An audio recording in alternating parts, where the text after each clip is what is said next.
The bookseller, Mr. Ajay, did not put the journal on a shelf for sale.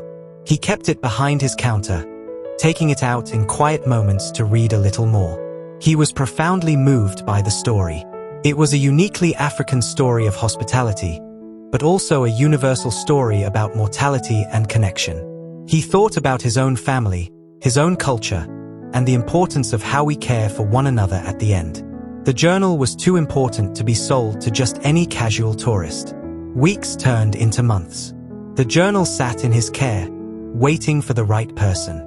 Then, one afternoon, a customer was browsing the travel section, asking about maps and personal accounts of travel in West Africa.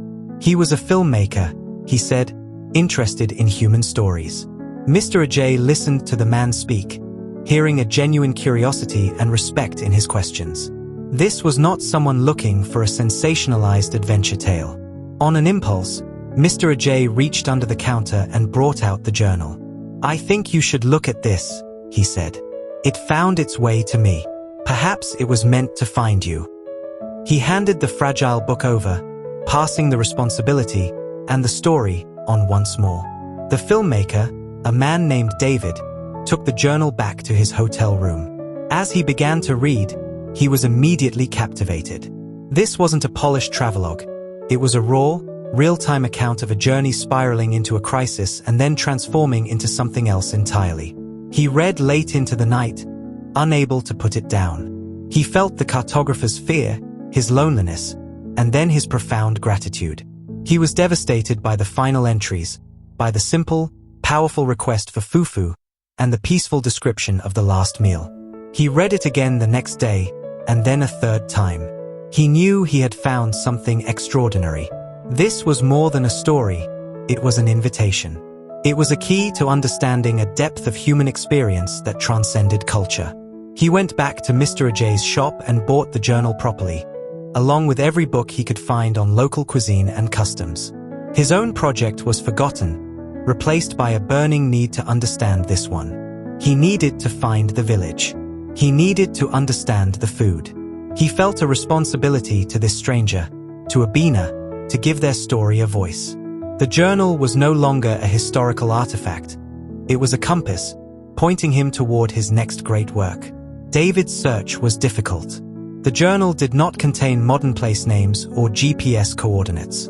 It used local names for villages, descriptions of river bends, and drawings of specific mountain formations.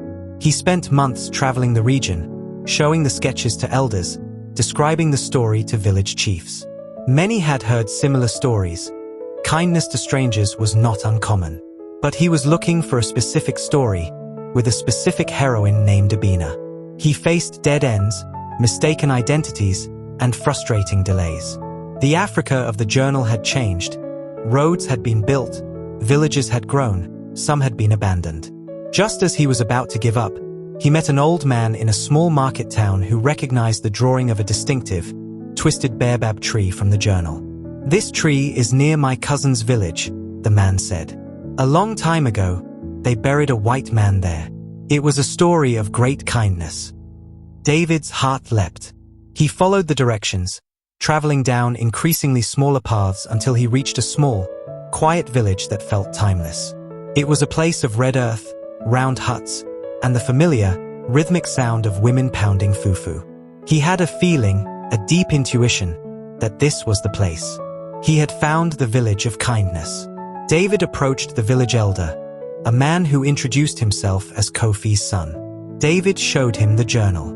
The man's eyes widened. He called others over. Soon, a small crowd had gathered, all looking at the book with a sense of awe. The story was still known. It was part of the village's oral history, a tale told to illustrate their values. "The woman who cared for him is still here," the elder said. "Her name is Abena. She is very old now, but her mind is sharp." He was led to a compound, much like the one described in the journal. And there, sitting in the shade shelling groundnuts, was an ancient woman with a proud posture and intelligent eyes. The elder explained who David was and why he had come. He showed her the journal. Abena did not reach for it. She simply looked at it, and then at David, her gaze piercing. She did not seem surprised. It was as if she had been expecting someone, someday, to come and complete the story. She nodded slowly. "He was a good man," she said, her voice raspy but clear. "He died with a peaceful heart." She had held the memory all these years, and now, finally, someone had come to receive it. Sitting with Abena was like stepping into the pages of the journal. She remembered everything. She filled in the gaps that the cartographer, in his illness, had missed. She described finding him, a crumpled, frightening figure under the acacia tree. She spoke of her decision to help him, not as a heroic act, but as the only natural thing to do. She described the fear of the other villagers and how she had insisted. Her memories were vivid, etched into her mind as clearly as the words were etched on the journal's pages. She described making the fufu for his last meal, the care she took, the pride she felt that he had asked for it. She spoke of their final conversation without a trace of sadness, but with the calm certainty of someone who understood the natural order of life and death. Listening to her, David wasn't just researching a story anymore, he was bearing witness. He was the bridge between the written record and the living memory. Abena's telling confirmed every word in the journal, but she added the color, the emotion, the spiritual depth that the cartographer could only observe from the outside.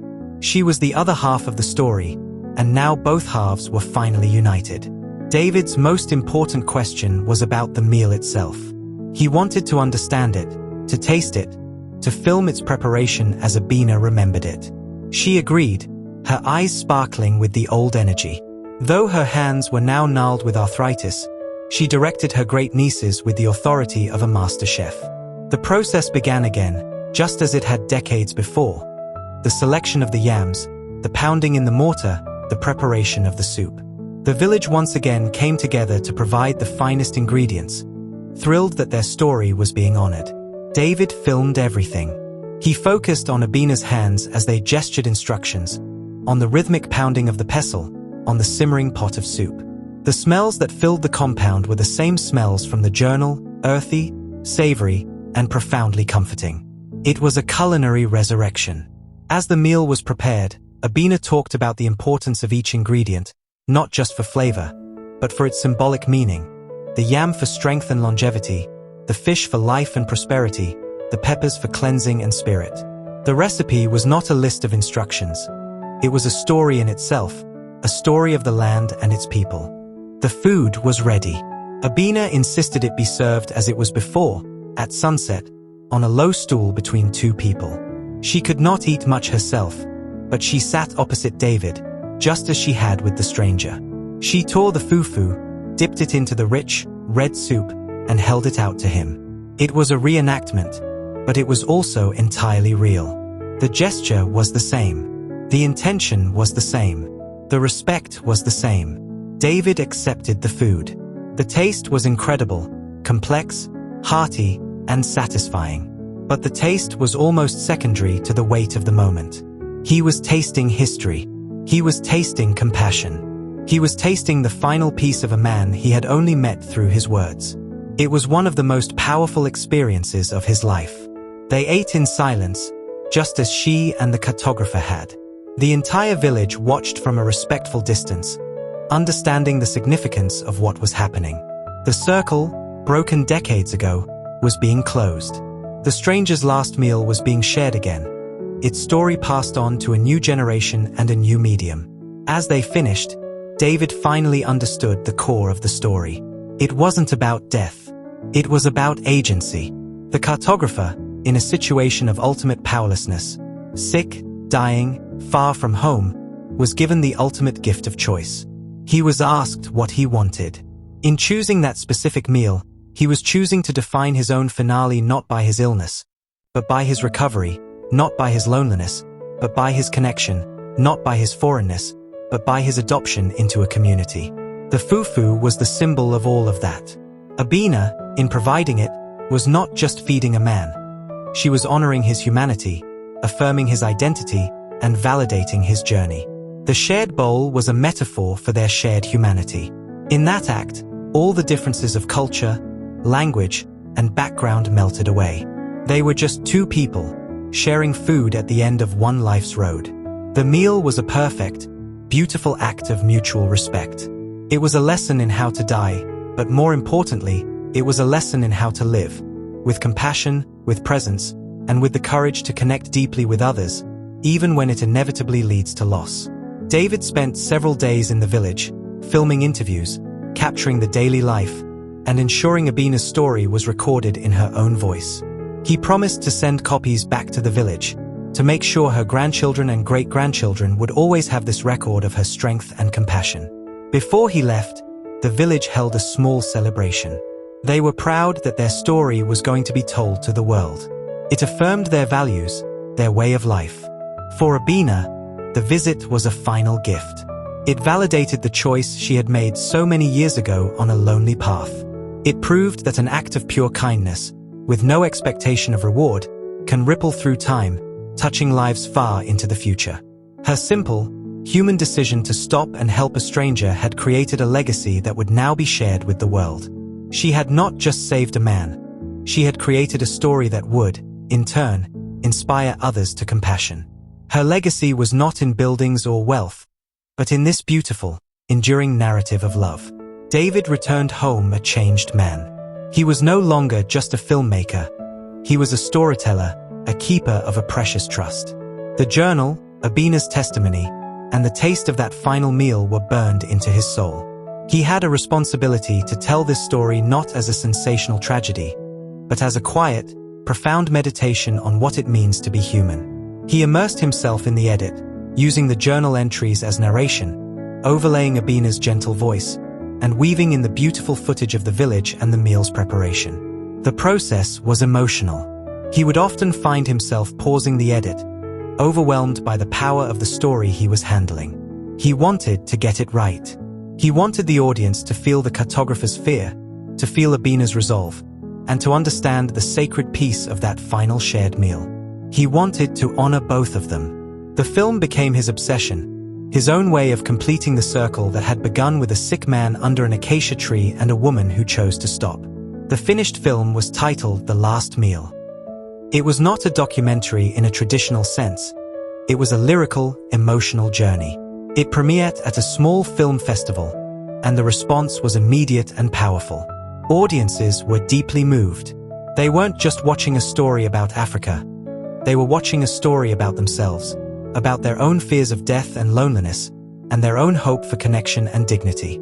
The question posed at the beginning, "What would your last meal be?" resonated with everyone.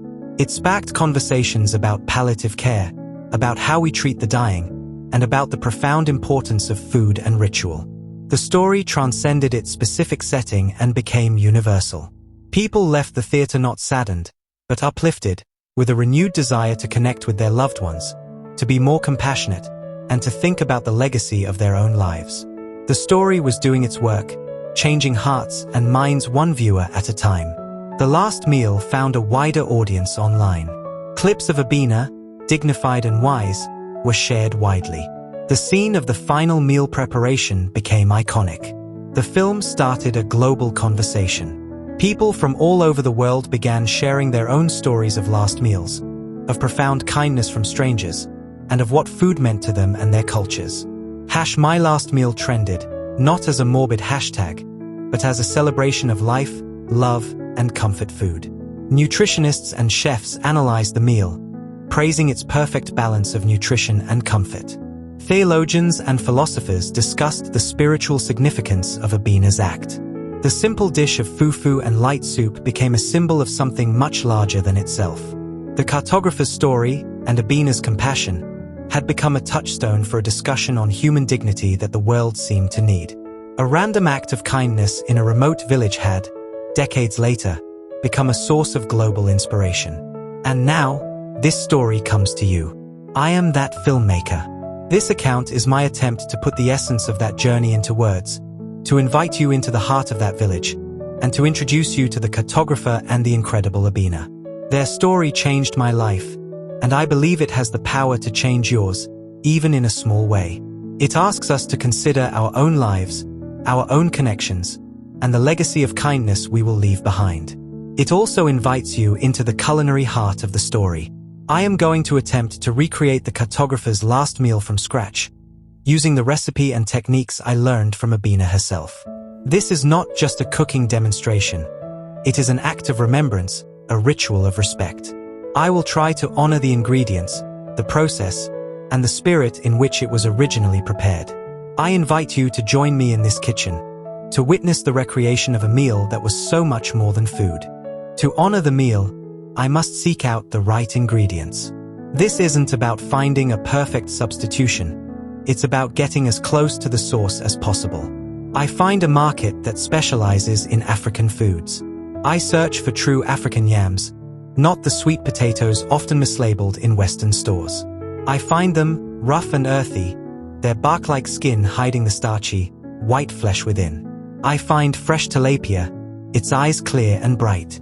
I hunt for authentic Scotch bonnet peppers, dried mushrooms, and fresh, pungent onions and tomatoes. Each ingredient is chosen with care, each one a small victory. Holding the yam, I think of Kofi's store. Smelling the fish, I think of the river and the fisherman's catch.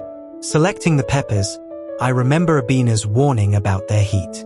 This is the first step in the ritual, acknowledging the provenance of the food, respecting the journey it took from the earth to my hands. My kitchen is a world away from Abena's compound, but the intention is the same. I am not just cooking, I am preparing for a ceremony. The most crucial and most difficult part of the process is the pounding. I boil the yams until they are fork tender, their familiar, comforting smell filling my kitchen. I have acquired a large, wooden mortar and pestle. It feels ancient and solid. Transferring the hot yams into the mortar is a challenge. I begin to pound. Thud, thud, thud. The effort is immense. My arms ache almost immediately. This is not the effortless process of a stand mixer. It is a physical, demanding labor. I think of Abena's strong, steady rhythm, developed over a lifetime of this work. My version is clumsy and uneven. I add splashes of water, trying to achieve the smooth, elastic consistency I remember from the village. The sound echoes through my house, a primal, rhythmic drumbeat connecting me across time and space to all the women who have ever pounded fufu to feed their families. It is a humbling experience. I gain a new, profound respect for the sheer physical labor that goes into this seemingly simple dish. Each thud of the pestle feels like a prayer, a wordless thanks for the nourishment and the story. While the fufu rests, I turn to the soup. I finely chop the onions, tomatoes, and peppers, the colors vibrant on my cutting board. I heat palm oil in a pot, and the scent that rises as I fry the base is incredible, sweet, sharp, and deeply aromatic. It instantly transports me back to Abena's cooking fire. I add water and the cleaned fish, letting it simmer gently. I don't rush. I let the flavors develop and meld together, just as she did. The soup is not a complex broth with a dozen spices. Its power is in its simplicity and the quality of its few, fresh ingredients. The fish poaches gently, becoming tender and flaky, infusing the broth with its savory goodness. The tomatoes break down, thickening the soup and giving it a rich, red color. The Scotch bonnet peppers release a subtle, building heat that is felt more than tasted. The aroma is intoxicating. It is the smell of care, of patience, of home. The time has come. The fufu is pounded until it is smooth and slightly glossy, a cohesive, soft mound of dough. The soup is finished, deep red and fragrant, with the whole fish resting in its center. I place them on my table, a large bowl of fufu and the pot of soup. I wash my hands, the ritual feeling just as significant here in my modern home as it did in the village. I am nervous. This is the moment of truth. Can I recreate not just the food, but the feeling? I tear off a piece of the warm fufu. It's springy and soft. I shape it into a small ball, my fingers remembering the motion I watched Abena perform countless times. I dip it into the soup, making sure to get a piece of the tender fish. I hold it for a moment, offering it to the memory of the cartographer, to the spirit of Abena, to the kindness of the village. The recreation is complete. The meal is prepared. It is a mirror image of the meal that brought so much peace decades ago. I eat. The taste is transportive. The fufu is bland on its own, but it is the perfect vehicle for the flavorful soup. The soup is light yet deeply savory, with a complex heat that builds slowly. The fish is perfectly cooked. It is delicious, but more than that, it is familiar. It tastes like the meal I shared with Abena. It tastes like the meal she described. In this taste, all the distance between my world and that village collapses. As I eat, I think about the cartographer. I imagine his gratitude, his peace. I feel connected to him, to his story, in a way that is almost tangible. The food is a time machine, a sensory key to unlocking empathy and understanding. I am not just eating yam and fish soup. I am consuming a story, a legacy, a final act of love. It is one of the most meaningful meals I have ever eaten, a profound and humbling experience. Finishing the meal, I feel a deep sense of closure. The circle that began with a dying man's request and a woman's promise is now complete. I have done my part. I have listened to the story, I have sought out its source, I have learned its lessons, and I have recreated its central act. But the story doesn't end with me. Now, I have passed it on to you. This story is a pebble dropped in a pond, and its ripples continue to spread outward, touching shorelines we cannot even see. The cartographer's last meal was not an ending, but a beginning. It began a chain of events that led to a bookshop, a filmmaker, a documentary, and now, to you reading this account. His story is a testament to the fact that our lives, and our deaths, are not isolated events. They are woven into a vast, interconnected tapestry of human experience. A single act of compassion can echo for generations. And so, the circle is now complete. A story that began with a solitary man's final breath in the African soil has traveled across decades and continents through a weathered journal, found its guardian in a curious filmmaker, and now it has found a home with you. This tale is a powerful reminder that we are all connected in this vast human journey. Our actions, our kindnesses, and the stories we live, and the stories we choose to listen to, have a ripple effect we can scarcely imagine. The cartographer's last meal was not an end, but a beginning that continues to this very moment. So, I leave you with the same question that started this entire journey, the question Abena asked with such profound love and respect. It is not a question about death, it is a question about life. What would you wish for? What taste, what smell, what dish contains the essence of your comfort, your joy, your love, your home? Who would you want to share it with? Think about it. Share your thoughts in the comments below. Let's continue this conversation about what truly nourishes us, not just as bodies, but as souls. Thank you for joining me on this journey. May we all live and leave with such grace. This story traveled a long way to find you. Now, you can help it continue its journey. Subscribe to be the first to hear the next story I uncover. Share this video to pass its lesson of compassion along. And please, leave a comment with your thoughts. Your perspective is a vital part of this ongoing conversation. Thank you for watching.